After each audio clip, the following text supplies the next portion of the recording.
Hi hello how are you എല്ലാവർക്കും നമസ്കാരം. ഞാൻ ജെയ്മോൻ സേവ്യർ. ഞാൻ ഇന്ന് നിങ്ങളുടെ മുന്നിലേക്ക് വന്നിരിക്കുന്നത് യേശു എന്ന വിപ്ലവകാരി എന്ന എപ്പിസോഡുമായിട്ടാണ്. യേശു എന്ന വിപ്ലവകാരി, ഇങ്ങനെ ഒരു വിഷയം ഞാൻ തിരഞ്ഞെടുക്കാൻ കാരണം ഹെവൻലി വീഡിയോസ് എന്ന യൂട്യൂബ് ചാനൽ രാഹുൽ ഈശ്വറിനെ ഇൻ്റർവ്യൂ ചെയ്തിരുന്നു. അതിൽ രാഹുൽ ഈശ്വറിനെ ഇൻ്റർവ്യൂ ചെയ്ത ആൾ രാഹുൽ ഈശ്വറിനോട് ചോദിച്ച 2 ചോദ്യങ്ങളാണ് എനിക്ക് ഇങ്ങനൊരു വിഷയം ചർച്ച ചെയ്യാൻ വേണ്ടി എന്നെ പ്രേരിപ്പിച്ചത്.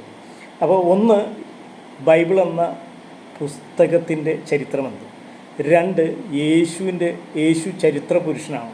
ഇദ്ദേഹം ഈ ഭൂമിയിൽ എങ്ങും ജീവിക്കുന്ന ആളല്ലേ എനിക്ക് തോന്നിയതുകൊണ്ടാണ് ഞാൻ ഇങ്ങനെ ഒരു വിഷയം ടോക്ക് ഓഫ് ദി ഡേ ആയിട്ട് ഒരു ചർച്ച വിഷയമായിട്ട് എടുക്കാൻ കാരണം. അപ്പം ബൈബിൾ എന്നത് ബൈബിളിൻ്റെ ചരിത്രം, ബൈബിൾ എന്ന പുസ്തകമല്ല. അദ്ദേഹം പുസ്തകം എന്ന് പ്രയോഗിച്ചതിനെതിരെ ഞാൻ ബൈബിളിൻ്റെ ചരിത്രവും മറ്റു കാര്യങ്ങളൊക്കെ പറഞ്ഞു. ബൈബിൾ ഒരു വിശുദ്ധ ഗ്രന്ഥമാണ്.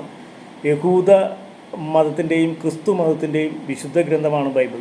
അതായത് രാമായണം, ഭഗവത്ഗീത, ഖുറാൻ എന്നു വേണ്ട എല്ലാ വേദഗ്രന്ഥങ്ങളും, ഇങ്ങനെയുള്ള ഗ്രന്ഥങ്ങളെല്ലാം നമ്മൾ വിശുദ്ധ ഗ്രന്ഥങ്ങൾ, ദൈവത്തെക്കുറിച്ച് പഠിപ്പിക്കുകയും പറയുകയും പരാമർശിക്കുകയും ചെയ്യുന്ന ഗ്രന്ഥങ്ങളെല്ലാം നമ്മൾ വിശുദ്ധ ഗ്രന്ഥങ്ങളായിട്ടാണ് കാണുന്നത്. അപ്പം ഖുറാനും ബൈബിളും ഭഗവത്ഗീതയും രാമായണവും ഒക്കെ വിശുദ്ധ ഗ്രന്ഥങ്ങളാണ്.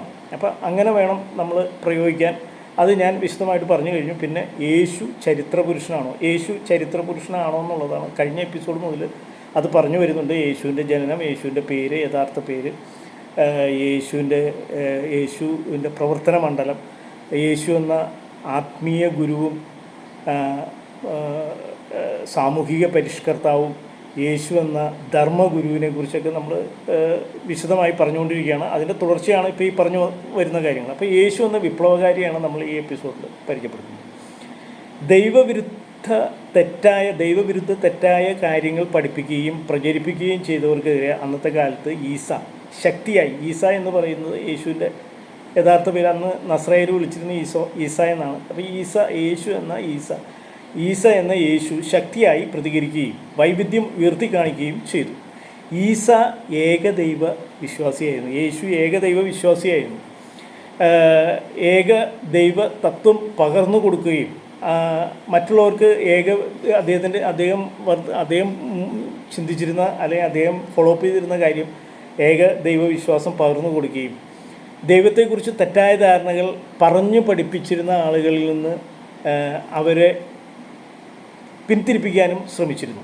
അന്നത്തെ കാലത്ത് ഈ ക്രിസ്തീയ പുരോഹിതന്മാരൊക്കെ അരാജകത്വത്തിൻ്റെ നിഴലിലായിരുന്നു. അപ്പോൾ അവർ മദ്യത്തിനും മദിരാശിക്കൊക്കെ അടിമയായിരുന്നു. അതെല്ലാ കാലഘട്ടങ്ങളിലും ഉണ്ട്, ഞാൻ അവരെ അവഹേളിക്കുന്നതല്ല. ഇതൊക്കെ എല്ലാ മനുഷ്യരിലും ഉണ്ട്. അപ്പോൾ അന്നത്തെ കാലത്ത് പുരോഹിതവർഗം ഭയങ്കര പ്രശ്നമായിരുന്നു. അത് ജീസസ് ക്രൈസ്റ്റ് അതിനെതിരെ ഭയങ്കരമായിട്ട് പ്രതികരിച്ചിരുന്നു. കപട ആത്മീയവാദികൾക്കെതിരെ, എന്ന് വെച്ചാൽ എല്ലാ പുരോഹിതന്മാരും അങ്ങനെ ആവണമെന്നില്ല.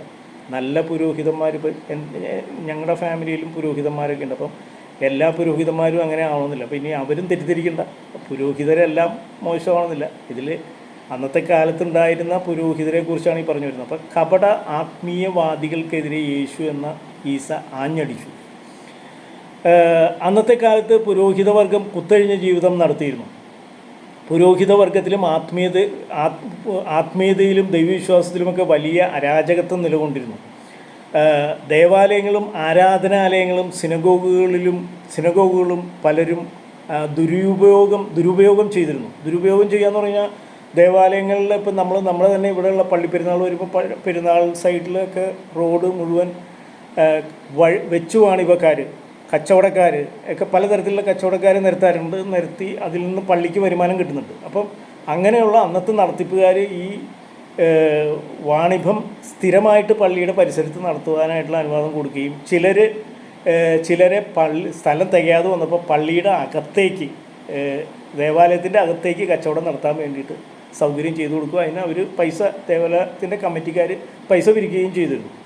അപ്പോൾ ആളുകൾ, കച്ചവടക്കാർ ദേവാലയത്തിൻ്റെ അകത്ത്, ഹൈക്കല എന്ന് പറയുന്ന ഏരിയയിൽ ദേവാലയത്തിൻ്റെ അകത്ത് ആണ് മദ്ബഹ, അതിന് താഴെ സക്രാരി, മദ്ബഹ, അതിന് ഏറ്റവും താഴെയാണ് ഹൈക്കല എന്ന് പറയുന്ന സംഭവം. ആ സ്ഥലത്ത് കച്ചവടം ചെയ്യാൻ അനുവാദം കൊടുത്ത് കമ്മിറ്റിക്കാർ പൈസ പിരിച്ചിരുന്നു. ഇതൊക്കെ ജീസസ് ക്രൈസ്റ്റ് ഭയങ്കരമായിട്ട് പ്രതികരിച്ചിരുന്നു. അവിടെയാണ് ജീസസ് ക്രൈസ്റ്റിൻ്റെ വിപ്ലവകാരി പുറത്തേക്ക് വരുന്നത്.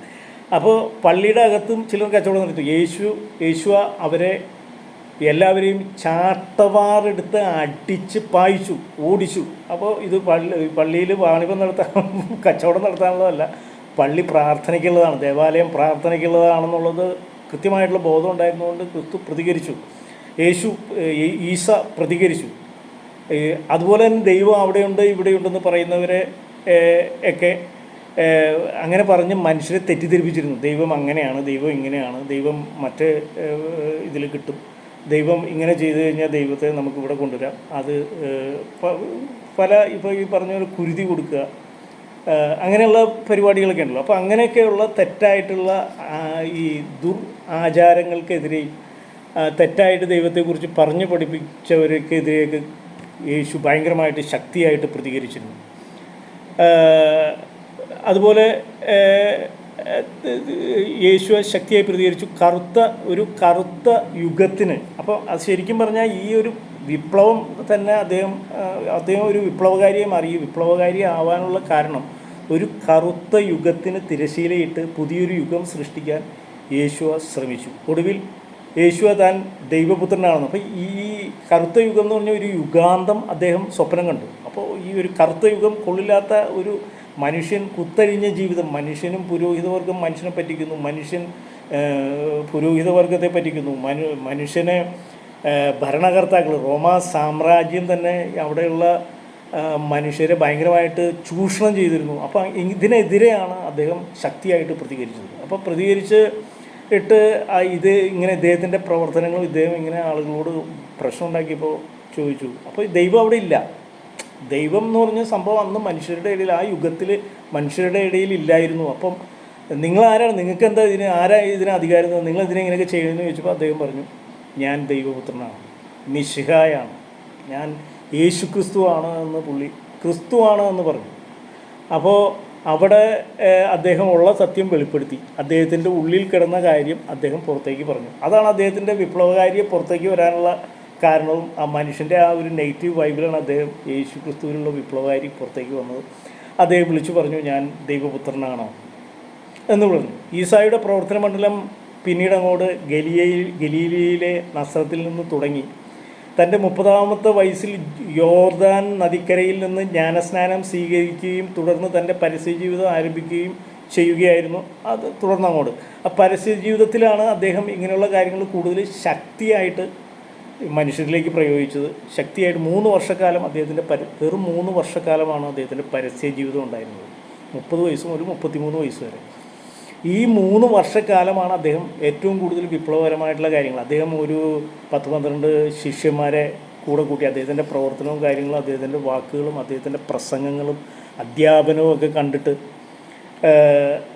ശിഷ്യന്മാർ കൂടെ കൂടി, ശിഷ്യന്മാർ 12 പേരുണ്ടായിരുന്നു. ഈ 12 ശിഷ്യന്മാർക്കും ട്രെയിനിങ് കൊടുത്തു അദ്ദേഹം. അപ്പോൾ അദ്ദേഹത്തിൻ്റെ ലക്ഷ്യം യുഗാന്തമായിരുന്നു, പുതിയൊരു യുഗം സൃഷ്ടിക്കുക എന്നുള്ളതായിരുന്നു, കറുത്ത യുഗം നീക്കിക്കളയുക എന്നുള്ളതായിരുന്നു. അത് മനുഷ്യനെ ഭയങ്കരമായിട്ട് സ്നേഹിച്ചിരുന്നു. അതുകൊണ്ടാണ് അങ്ങനെ മനുഷ്യനോട് കമ്മിറ്റ്മെൻ്റ് ഇല്ലെങ്കിൽ അദ്ദേഹത്തിന് ഇതൊന്നും ചെയ്യേണ്ട ആവശ്യമില്ല. അത് രസമാണ്. കാരണം അദ്ദേഹത്തിൻ്റെ അറ്റംപ്റ്റ് വിജയിക്കില്ല എന്ന് കണ്ടപ്പോൾ അദ്ദേഹത്തെ തന്നെ സമർപ്പിച്ചു.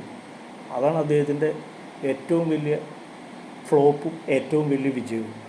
അപ്പോൾ അദ്ദേഹം വളരെ ക്യൂട്ടായിട്ട് ആ സമയത്ത് അദ്ദേഹത്തിൻ്റെ ജീവൻ ബലി കൊടുത്തുകൊണ്ട് അദ്ദേഹം മരണത്തിന് കീഴടങ്ങി, റോമാ സാമ്രാജ്യത്തിന് കീഴടങ്ങി. അവർ കൊല്ലും എന്നുറപ്പായി. ആ കൊലപാതകം നടന്നാലേ രക്ഷയുള്ളൂ എന്ന് മനസ്സിലായി. പുള്ളിയല്ല, ആ പ്രയോഗം തെറ്റാണ്, യേശു